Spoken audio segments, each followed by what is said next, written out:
¿Qué tal? Gracias por continuar con RTN Noticias y a esta hora ya tenemos con nosotros a la exministra de Salud, doña María Luisa Ávila, con quien vamos a conversar sobre, como lo hemos venido haciendo en las últimas 3 ocasiones, sobre temas de salud que a usted, a sus familiares, a toda la población costarricense le interesan realmente. Buenas tardes y bienvenida, doña María Luisa. Buenas tardes, un saludo cordial para todos. Doña María Luisa, bueno, hoy el tema es muy importante, es una enfermedad que algunos de nosotros hemos oído mencionar, tal vez hayamos tenido algún familiar que la haya padecido, pero ¿qué es? ¿En qué consiste el tema de la meningitis? Bueno, la meningitis simple y sencillamente es una inflamación de las membranas que recubren el cerebro, que puede ser ocasionada por diferentes agentes infecciosos, por ejemplo los virus. La gente a veces cree que son las menos peligrosas, pero dependiendo del virus también pueden ser muy peligrosas. Pero las más comunes son las meningitis bacterianas. ¿Qué tipo de bacterias? El Haemophilus influenza tipo B, que afortunadamente está controlado gracias a que tenemos más de 10 años de vacunar contra esta enfermedad. Y en la actualidad, la causa bacteriana más frecuente es el Streptococcus pneumoniae o comúnmente conocido como neumococo, del cual también ya el país está vacunando, pero primero no ha logrado alcanzar coberturas todavía adecuadas y como es una vacuna que se aplica desde hace 3 años, hay todavía un grupo importante de la población que está desprotegida. Esta inflamación, ¿cómo es que actúa? ¿Cuáles son los problemas que tiene la persona? Depende mucho del agente infeccioso. Sin embargo, nosotros, cualquier persona, podría eventualmente portar la bacteria neumococo en la garganta. Entonces, por diferentes razones, porque se acaba de pasar un proceso infeccioso viral o por razones que todavía no se conocen bien, esa bacteria puede invadir, pasar a la sangre, de la garganta pasa a la sangre, se disemina y se puede ir a diferentes sitios. En el caso que nos interesa, se va al sistema nervioso central produciendo esta inflamación. ¿Y cuál es el problema de la inflamación? El problema es que esta inflamación produce una presión contra el cerebro, aumentan unas células que generalmente son inflamatorias y también reduce la glucosa o el azúcar que tenemos a ese nivel y eso hace que las funciones metabólicas del cerebro no se cumplen adecuadamente. Entonces vamos a tener un niño o una niña con fiebre, con un dolor de cabeza intenso, que no siempre lo van a decir, va a depender de la edad. Podemos notar que está irritable, que rechaza el alimento, que está muy somnoliento y también puede tener vómitos. Usualmente son vómitos que se dicen explosivos, que los tira largo. Sin embargo, no siempre se da eso y puede ser simple y sencillamente un niño con fiebre, con somnolencia, al que no se le encuentra ninguna otra causa. ¿Es normal o es igual para niños que para adultos estar expuesto a la meningitis? ¿A quién le da más? Es más común en niños, sin embargo es más grave en adultos. ¿Y por qué es más grave en adultos? Porque nuestro cráneo, a partir de los años que uno cumple 21, ya el cráneo está totalmente sellado, por así decirlo. Entonces usted no tiene esa capacidad de distensión. En cambio, en un niño pequeño, cuando hay esa inflamación, el cráneo se distiende. Entonces usted muchas veces lo que nota es lo que la gente llama la mollera, que el término médico es fontanela abombada. Entonces usted le ve al niño esa mollerita que está abombada, el niño está con fiebre, está irritable y ese es otro signo de meningitis. En el adulto, por supuesto que eso no se da, entonces la presión es más intensa y lamentablemente en el adulto puede conducir más rápidamente a la muerte que en un niño. Es mortal, la meningitis es un tema que o una enfermedad que si no se trata es mortal, doctora. Es correcto, si la meningitis no se trata a tiempo puede ocasionar la muerte, pero también puede ocasionar, si la persona queda con vida, secuelas graves. ¿Qué tipo de secuelas? Usualmente la sordera, que puede ser de un solo oído o puede ser bilateral. Crisis convulsivas, un niño que quede con lo que comúnmente la gente conoce como PCI, que es parálisis cerebral infantil, o sea, es un niño que ya no va a tener una buena calidad de vida. Claro. También otra de las complicaciones, es menos rara, pero también se da, es la ceguera. Entonces usted ve como la meningitis no solamente ocasiona muerte, sino graves complicaciones. ¿Qué es lo que la gente tiene que saber? Que hay que hacer el diagnóstico y empezar el tratamiento en no más de 72 horas de iniciados los síntomas. Porque si se inicia tardíamente, es donde hay mayores riesgos de morir, quedar con discapacidad. Perfecto. Estamos hablando en nuestra entrevista de todos los miércoles en temas de salud, hoy de la meningitis. Y precisamente algunas personas nos han hecho consultas, doctora, acerca del tema de la meningitis, que la mayoría de nosotros no tiene esos conocimientos médicos y es importante contestar estas preguntas. Tenemos a don Mario Bello, quien nos hace la primera consulta. Veamos. Si se transmite la enfermedad, todos los rasgos de la enfermedad en sí. Sí, para don Mario, y muchas gracias por la pregunta, sí se transmite todo. Una vez que una persona empieza con los síntomas, tiende a desarrollarlos todos. Entonces, ese dolor de cabeza, esos vómitos, esa fiebre, en ocasiones cuando uno examina al niño va a encontrar rigidez nucal, el cuello se hace así como si fuera una sola estructura, no como movemos nosotros normalmente. ¿Eso es parte de qué? ¿De la inflamación? Eso es parte de la inflamación porque las membranas que recubren el cerebro bajan también a través de la médula espinal y también se inflaman. Entonces esa irritación es lo que da la rigidez de cuello o rigidez nucal. Así es que sí se transmiten todas. Bueno, María Cecilia Salazar también consulta sobre el tema de la meningitis. ¿Cuáles son las causas de la meningitis? ¿Y por qué se da esa enfermedad? ¿Cuál es el contenido de esa enfermedad? Sí, para recapitular, porque lo habíamos mencionado, las causas son o virales o bacterianas. También hay otras, pueden ser por hongos, pero eso es lo menos común. Y las causas, lo que lo ocasiona es ese portador nasofaringeo de bacterias, y aquí recalcar que los fumadores tienden a portar más la bacteria en la garganta, por ende son de mayor riesgo, no solo de padecer la enfermedad, sino de transmitirla. Y esa es una de las causas por las cuales pues, luchamos tanto contra el tabaquismo, y también la mejor manera de evitar la meningitis es prevenirla. ¿Y cómo la prevenimos? A través de vacunación. De ahí que vacunar contra el Haemophilus influenza y vacunar contra el neumococo en nuestro medio son dos estrategias fundamentales.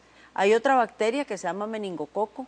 Esa bacteria tiende a causar brotes en sitios donde hay mucho conglomerado, por ejemplo, internados, empresas donde hay mucha gente joven que pasa muy hacinada o que visita con frecuencia bares, discotecas, que fuma. Esos son, digamos, de riesgo. Para esa también hay vacunas. Sin embargo, el tipo de meningococo que circula en el país, lamentablemente, no es el que a través de vacunas podemos protegernos. Eso se da más en otros sitios. Y precisamente la semana anterior, en nuestro país, una niña murió de este mal, doctora. Lamentablemente, una niña de 5 años que no tenía las vacunas porque por edad no le había correspondido beneficiarse de las mismas y falleció por una cepa 19A que precisamente está contenida dentro de la vacuna que actualmente se utiliza. ¿Estas son el virus de la influenza común y corriente o no necesariamente, doctora? No, no necesariamente. Recordemos que son bacterias, no son virus. El influenza es otra cosa y normalmente los virus influenza raramente dan un problema meningio, dan más un problema pulmonar. Así es que, digamos, la causa más frecuente de meningitis en nuestro medio siguen siendo las bacterias. ¿Y un niño que se está enfermando mucho de la garganta es síntoma de algo relacionado con este tipo de bacterias? No, no se relaciona. Un niño puede ser que padezca muchos procesos respiratorios, pero eso no quiere decir que es de mayor riesgo a padecer meningitis. Claro, porque uno se asusta cuando le dicen que tiene problemas respiratorios, todo el asunto, con niños que se enferman muy rápido o en tiempos relativamente cortos. Correcto. Don José Arias Solano nos hace la siguiente consulta, también relacionada con la meningitis. ¿Qué clase de medicina sería apto para esa enfermedad? Sí, bueno, el tratamiento siempre tiene que ser en ambiente hospitalario. Dependiendo del agente infeccioso y de la evolución del paciente, se dan entre 7 a 10 días de tratamiento por la vena. Se puede usar penicilinas o bien otros antibióticos que son cefalosporinas de tercera generación. Esto no es algo que va a tratarse con antibióticos tomados o inyectados porque son infecciones tan serias que requieren hospitalización. Y de una vez a la vena. De una vez a la vena, correcto. Perfecto. Y la última de las consultas la hace don José Tabora. Yo quería saber cuánto dura la meningitis en una persona. Bueno, eso va a depender de los síntomas. Como decía anteriormente, lo ideal es que se haga el diagnóstico en las primeras 72 horas. El concepto de meningitis crónica no existe, así es que los síntomas usualmente son en las primeras 72 horas y afortunadamente aquí en el país, y por eso es que Por dicha, en nuestro medio los niños no mueren de meningitis, Claro. se diagnostican temprano. Sin embargo, muchas veces, aunque se haga el diagnóstico, quedan con una secuela. Recientemente tuvimos en el hospital un niño de 4 años que no estaba vacunado, tuvo una meningitis, sobrevivió, pero lamentablemente quedó con una sordera profunda bilateral. Ok, doctora, cuando uno llega, inmediatamente los doctores saben muy bien distinguir con los síntomas que da la meningitis. ¿Es fácil de determinar o se podrían confundir con algunos otros síntomas? En niños menores de 2 años el diagnóstico es más difícil.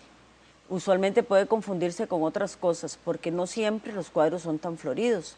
Sin embargo, como principio básico, cualquier niño que tenga fiebre, que le duela la cabeza y que esté vomitando y que uno no le encuentre, por ejemplo, que tenga una infección en la orina o que tenga una infección en la garganta o en el oído, debe de pensar en la posibilidad de meningitis y hacerle un líquido cefalorraquídeo.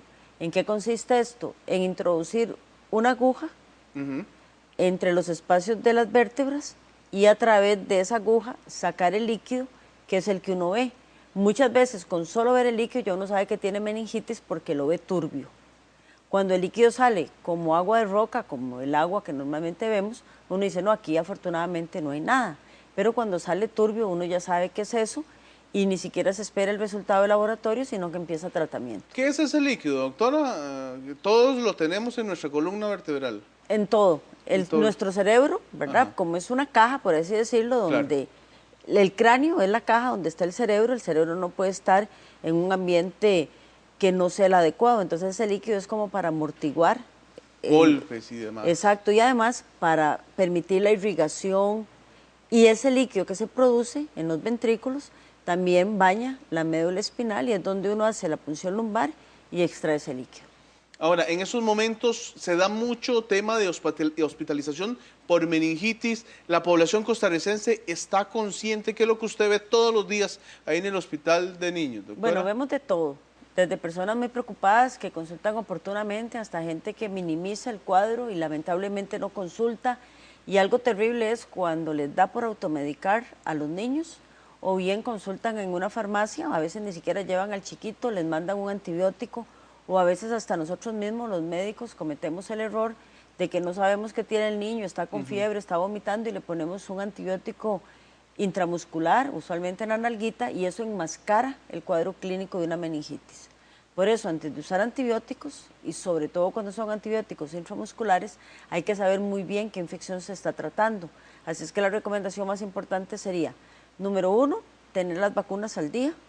Número 2, no exponer a nuestros niños a ambientes con tabaco porque aumenta el riesgo.